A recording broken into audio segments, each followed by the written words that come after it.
నేటి సమాజంలో ప్రజలను చైతన్యపరుస్తూ రాష్ట్ర ప్రభుత్వాలు ఎన్నో చట్టాలను తీసుకొస్తున్నా ఈ యొక్క డ్రగ్స్ మహమ్మారికి బలైతున్న సంఘటనలు ఎన్నో చూస్తున్నాం.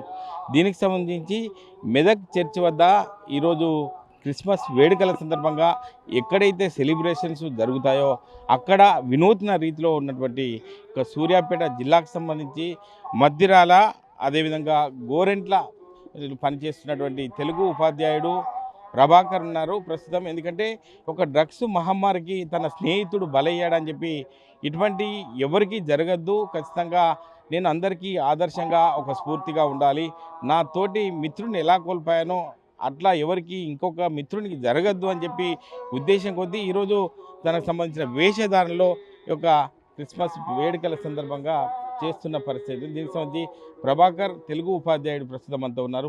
చెప్పండి, అంటే ఇటువంటి లక్ష్యాన్ని ఎందుకు తీసుకున్నారు, ఏం చెప్తారు?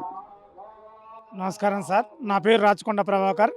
మాది సూర్యాపేట జిల్లా మద్దిరాల మండలం జడ్పీఎస్ గోరెలం పాఠశాలలో నేను తెలుగు స్కూల్ అసిస్టెంట్ ఉపాధ్యాయుడిగా పనిచేస్తున్నాను.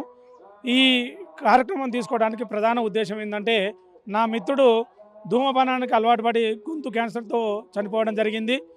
నా మిత్రుడి కుటుంబానికి జరిగిన అన్యాయము ఈ రాష్ట్రంలో, ఈ దేశంలో ఎవరికి జరగొద్దన్న ఉద్దేశంతో నేను ప్రభుత్వ ఉపాధ్యాయుడు అయినప్పటికీ ఖాళీ సమయంలో, సెలవు దినాలలో ఎక్కడైతే జనసమ్మర్దమైన ప్రాంతాలు, జాతరలు, అంగళ్ళు మరియు సమావేశాలు ఉంటాయో అక్కడికి వెళ్ళి నూతనంగా గంజాయి డ్రగ్స్ మహమ్మారిని అవగాహన చేస్తుంటాను.